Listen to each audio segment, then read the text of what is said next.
The cockpit voice recorder is found almost immediately.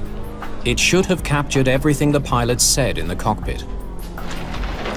But there's no sign of the flight data recorder, and the heat of the desert is making a difficult search even more challenging. We needed to find the data recorder. So we just resorted to searching square by square. We made 10-meter square sections, and we just progressed in a linear fashion from the beginning of the debris field.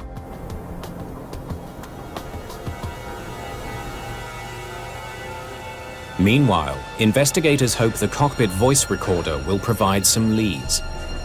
Fire, main deck forward. But it only raises more questions. I'll fly the airplane, you run the checklist. Okay.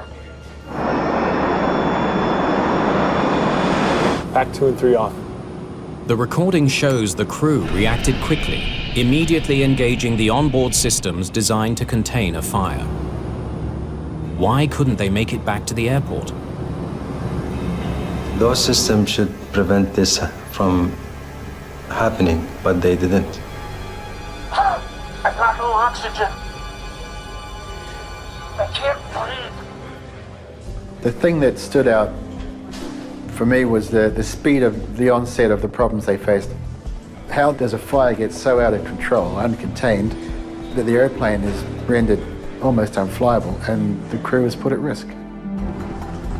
3 days in, the search for the second recorder pays off. The flight data recorder should contain information about exactly where the fire started and how it progressed. Let's see what the lab can do with this back in Washington. Investigators won't know what they have until they can get the recorder to an NTSB laboratory for analysis. Recorders are designed to withstand some fire and some heat, but they're not completely immune. They can be burned, they can be damaged by heat and by impact.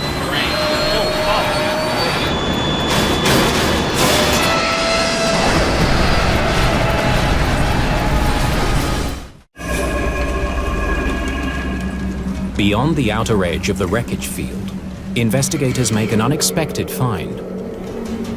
We looked outside the burned area and saw this little shrub, maybe 3 feet high, just sitting out by itself in the dirt, burned, far away from the main area.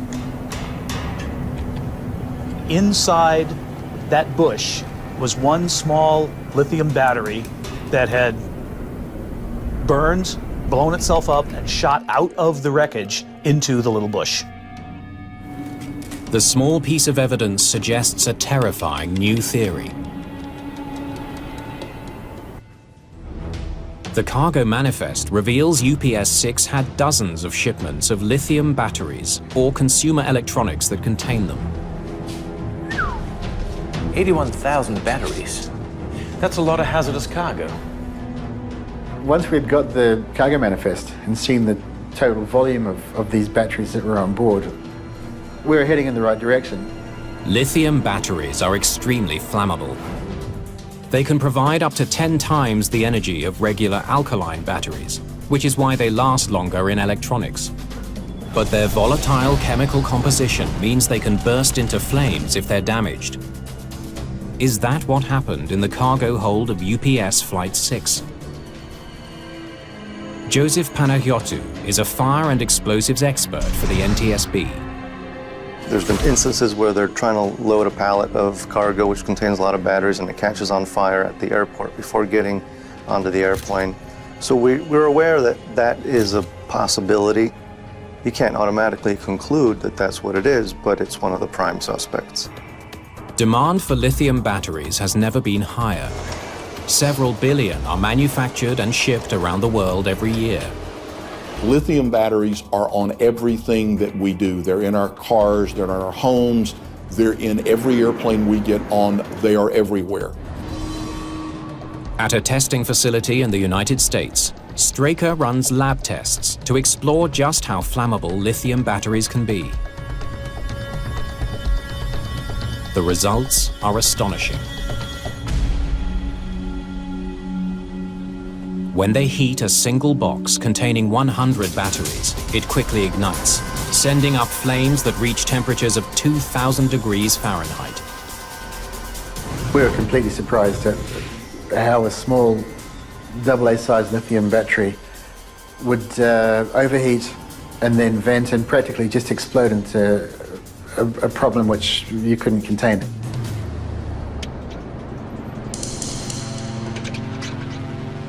The black box flight data has been downloaded. Investigators study each parameter, trying to reconstruct how the plane broke down over time. We could see numerous systems failing, things dropping offline. We could start tracing back as things were failing, lining them up physically with the airplane. The next step is to map the failures and use them to trace the path of the fire. The data paints a vivid picture of an intense fire that burned through the cargo hold at a critical location. All the failures are right here, behind the cockpit. If you are familiar with the 747, you know it has that very distinctive hump up in the front. The cockpit is part of that hump, and the cargo deck is underneath there. A lot of the cabling, the control cables, electrical cabling and everything, ran through this one common area just at the aft part of that hump, right above the part of that cargo compartment where we saw the first fire alarms. So what was in the containers beneath those systems? Bingo. Lithium batteries. Right underneath the critical failure points in the airplane, we found some shipments in there of some pretty large batteries, a lot of energy, packed in a very dense place. That was a big moment to figure that out. We had the solution to the issue of where the failures originated and how they originated. In the crowded cargo deck, the flames soon spread to other containers, many of which also contained batteries. We've seen in fire tests that sometimes they become projectiles, flaming projectiles, and they can spread a fire that way and make it even worse. Fire, main deck forward. By the time the crew gets a warning, the fire is already burning too intensely for the suppression system to put it out. The manual flight control system is in the direct path of the fire. Luckily, the autopilot system is not. It can still send electrical signals directly to the servos that operate the plane's controls.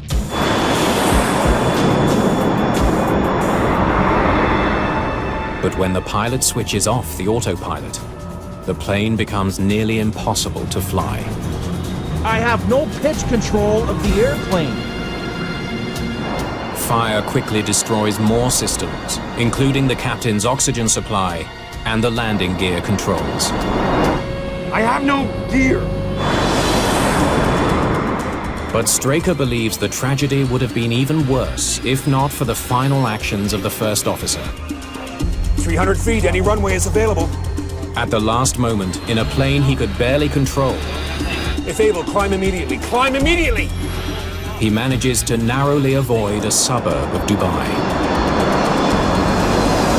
At the very end, there are some control movements that go in, which if he hadn't made them 2 seconds beforehand, they would have collided with that residential area.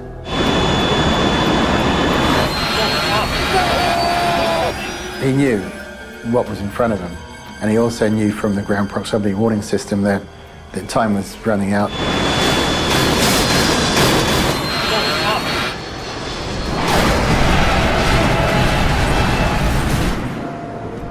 Investigators have one final question. The 747's cargo area is equipped with a flame-resistant liner. It wraps the entire cargo hold in a protective shield. It should have protected the critical systems. We had to get on top of the reason of this failure to save other people's lives. Investigators need to know why the cargo liner failed. It's now certain that an intense fire, fueled by a large cargo of batteries, crippled UPS Flight 6. To find out how fire could have burned through the plane's protective cargo liner, investigators conduct another dramatic test. We did our tests with a representative load. The fire was on the pallet was enormous. We were standing behind glass about 50 feet away from this, and I could feel the heat. What the tests showed us is not just the energy, but the time factor as well. All this pent-up energy released so quickly that it could create this catastrophic event without the time needed for the pilots to get safely back down on the ground. The cargo liner failed. The flames spread quickly, eating through vital control systems. Once the single point of failure, which is the cargo liner, has disintegrated, you don't have protections for your oxygen system, you don't have protections for your flight control, you don't have protections for your environmental control, it's all gone.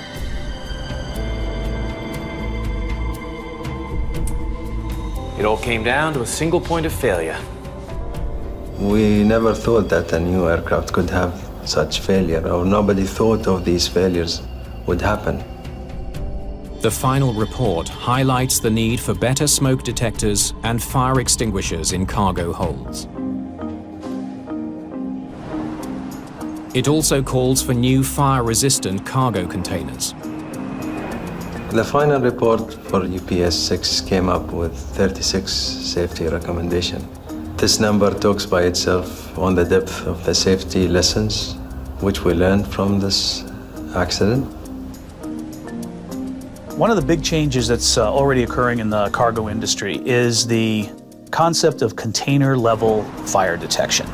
Rather than relying on the smoke detection or fire detection in the cargo compartments themselves, these very large compartments, we're moving towards the ability to detect fires inside the cargo pallets themselves, inside the containers, rather than waiting before it's too late and too big.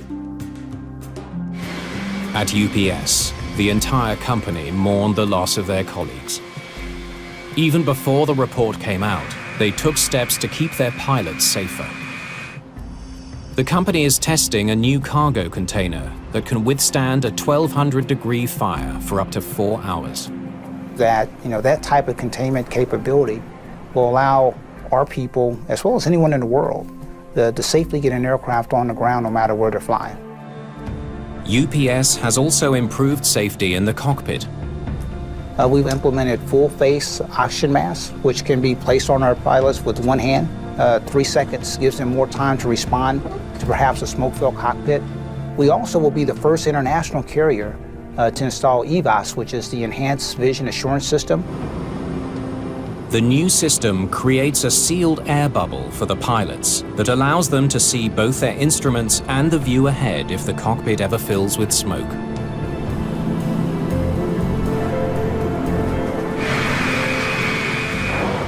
The industry has taken on board what's in the report.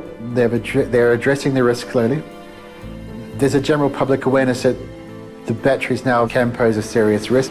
So if all of the safety recommendations which the Civil Aviation Authority have put in the report are implemented, any other similar accident will be avoided.